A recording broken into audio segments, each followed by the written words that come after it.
की जाए, हर 5 साल पे की जाए, तब तो बचाव पूर्णतः संभव है।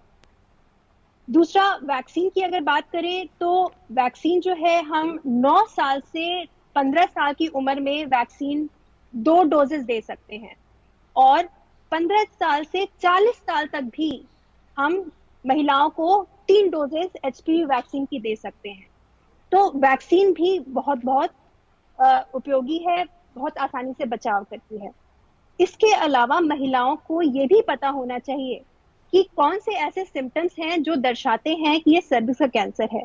इस अवेयरनेस से भी बहुत अच्छे से, बहुत जल्दी कैंसर को पकड़ा जा सकता है। जैसे कि बहुत ज्यादा अत्यधिक बदबूदार योनि से स्राव होना, या बहुत ज्यादा मासिक धर्म आना, या रिलेशन रखने के बाद, सेक्स के बाद बहुत ज्यादा ब्लीडिंग होना, या फिर अनियमित ब्लीडिंग होना, ये सब एक बहुत ही कॉमन लक्षण है सर्वाइकल कैंसर के। तो यदि ऐसा कुछ भी है तो महिलाओं को अपना टेस्ट कराने, अपना एग्जामिनेशन कराने एक गायनेकोलॉजिस्ट के पास जाना चाहिए। अगर वो इस चीज को जानेंगी कि ये सिम्टम्स सर्विक्स के कैंसर के होते हैं, तो ऐसा होने पे वो तुरंत दिखाएंगी। तो ऐसे केसेस में भी बहुत जल्दी डिटेक्शन संभव है। कई बार महिलाएं आती हैं जो जिनको 10 साल से ऐसी प्रॉब्लम हो रही होती है और वो नहीं दिखा रही होती है। ऐसे केसेस में जो कैंसर होता है वो बहुत ही एडवांस स्टेजेस में होता है, जिसका ट्रीटमेंट पॉसिबल नहीं हो पाता है। तो जी ये सब अवेयरनेस होना बहुत जरूरी है।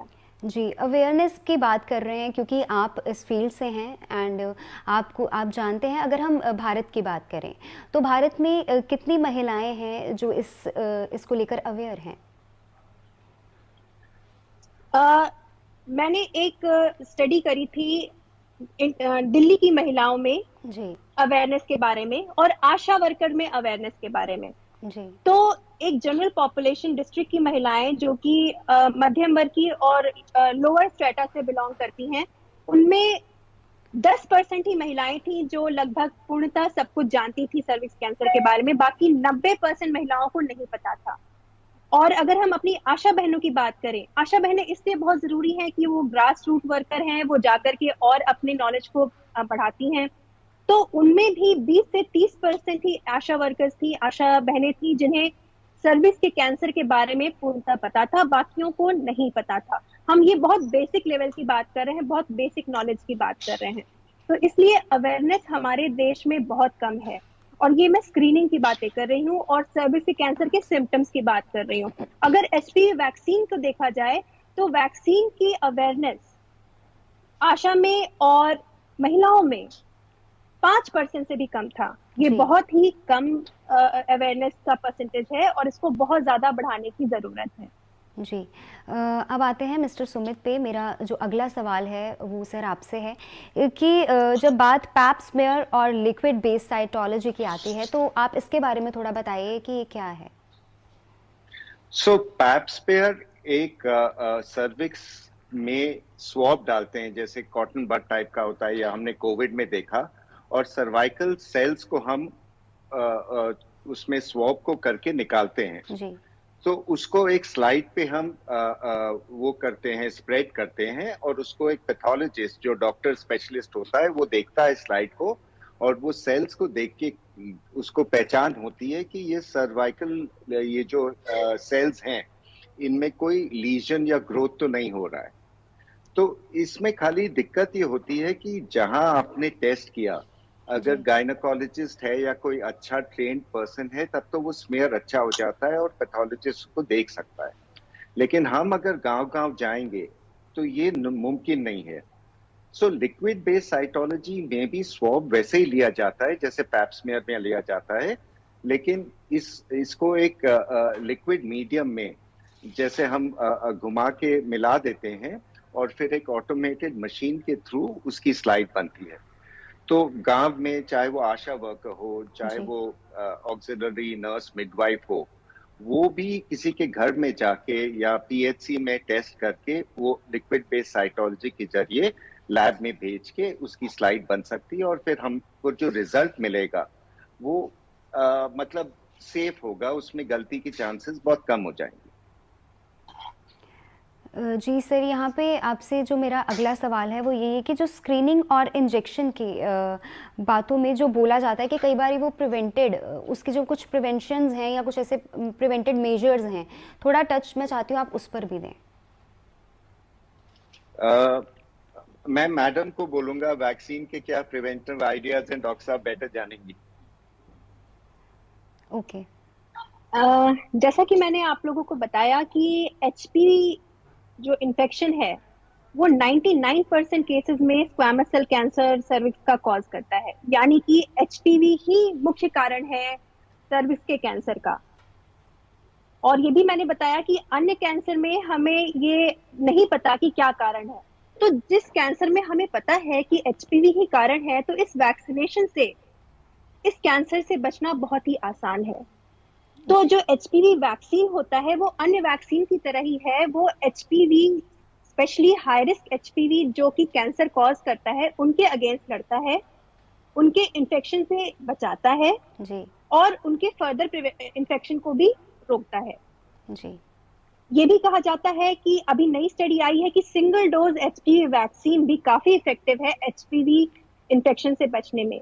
तो जब एचपीवी इन्फेक्शन ही नहीं होगा तो आगे चल के सर्विक्स कैंसर होने की संभावना काफी कम हो जाएगी, और इस तरह से एचपीवी वैक्सीन काम करता है।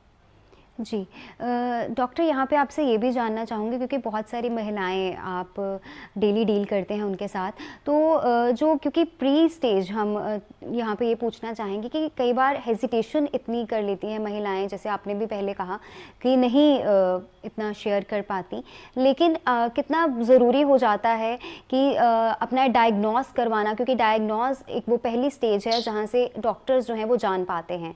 तो वो आप उस पर क्या कहना चाहेंगे कि कितना इम्पॉर्टेंट है, क्योंकि महिलाएं हेजिटेट करती हैं तो आगे चल के कितनी सीवियर कंडीशंस पैदा हो जाती हैं? तो सर्विक्स के कैंसर का अवेयरनेस होना बहुत ही जरूरी है। जैसा कि मैंने आपको बताया कि कुछ सिम्टम्स होते हैं जो बहुत ही क्लियरली बताते हैं कि कैंसर हो सकता है। हमारी भारतीय महिलाएं कई बार बहुत संकोच करती हैं अपनी प्रॉब्लम को बताने में, सोचती हैं कि पति क्या कहेगा, सासू माँ क्या कहेंगी, आस पड़ोस के लोग क्या कहेंगे, और इस तरह से वो आगे नहीं आती है। वो बढ़ चढ़ के इस बात को बताती नहीं है कि ये मेरी प्रॉब्लम है और मुझे इसके लिए इलाज चाहिए, और इसकी वजह से फिर कैंसर बहुत एडवांस होता जाता है, ट्रीट नहीं हो पाता है। तो ये जानना उनको बहुत जरूरी है कि जैसे ही उनको ऐसे सिम्टम्स लगते हैं एक सिंपल एग्जामिनेशन जरूर करवा लें। डॉक्टर अगर देखेगा, सर्विक्स को एग्जामिन करेगा, और अगर उसमें कुछ भी प्रॉब्लम लगेगी तो उसकी बायोप्सी ले सकते हैं। अगर सामने वो नहीं दिख रहा है, कुछ ऐसा ग्रोथ नहीं है, तो एक कॉल्पोस्कोपी करके टेक्निक होती है जिसमें कॉल्पोस्कोप का यूज होता है। उसमें हम मैग्नीफाई करके सर्विक्स को देखते हैं। अगर उसमें भी कुछ एब्नॉर्मैलिटी होती है तो उससे बायोप्सी ली जा सकती है, और साथ के साथ उसको कुछ ही दिनों में पता चल जाएगा कि असल में ये कैंसर है कि नहीं है। तो ये बहुत ही आसान है। शरीर के अंदर के जो कैंसर होते हैं, लंग का कैंसर हो गया, आंतों का कैंसर हो गया, उन कैंसर्स को डिटेक्ट करना थोड़ा ज्यादा मुश्किल है as compare to cervix cancer, क्योंकि सर्विक्स ऐसा हिस्सा है जो बाहर से ही हमें दिख जाता है सिंपल जांच के द्वारा। हम कॉल्पोस्कोप का यूज कर सकते हैं, हम सिंपल स्पेकुलम का टेस्ट कर सकते हैं, जिसमें हम एक स्पेकुलम छोटा सा औजार होता है उसको डाल सर्विक्स को डायरेक्टली हम अपनी आंखों से देख सकते हैं कि सर्विक्स की कंडीशन क्या है, और कुछ भी एब्नॉर्मैलिटी हो तो हम उसकी बायोप्सी कर सकते हैं। जी यहाँ पे डॉक्टर आपने जिक्र किया था सिम्टम्स का, तो एक बार मैं चाहती हूँ आप हमारे जो विमेन व्यूअर्स हैं आप उन्हें बताइए कि कौन कौन से ऐसे सिम्टम्स हैं, क्योंकि यह जानना भी, इसकी जानकारी होना भी बहुत ज़्यादा ज़रूरी है। तो आप एक बार सिम्टम्स बताइए। सर्विक्स का कैंसर सबसे पहले एबनॉर्मल ब्लीडिंग, यानी कि अत्यधिक या एबनॉर्मल तरीके से मासिक स्राव की तरह प्रेजेंट करता है। ब्लीडिंग हो सकता है समय पे आए पर अत्यधिक आए, हो सकता है ब्लीडिंग समय पे ना आए, बहुत ही इरेगुलर आए, कभी भी आ जाए। हो सकता है कि संबंध रखने के बाद या सेक्सुअल रिलेशन के बाद ब्लीडिंग अचानक से होने लगे, या हो सकता है ब्लीडिंग लगातार आती रहे जी। तो ये सिम्टम में कैंसर का हो सकता है। जिन महिलाओं में मासिक स्राव हो चुका है, यानी कि जिन महिलाओं में महीना आना बंद हो चुका है, उन महिलाओं में अचानक से अगर ब्लीडिंग होने लगती है तो ये भी एक कैंसर का लक्षण है। इसके साथ साथ यदि बहुत ज्यादा गंदा बदबूदार पानी आ रहा है योनि के रास्ते, ये भी एक सिम्टम है जो बताता है कि सर्विक्स का कैंसर हो सकता है। Okay. ये सब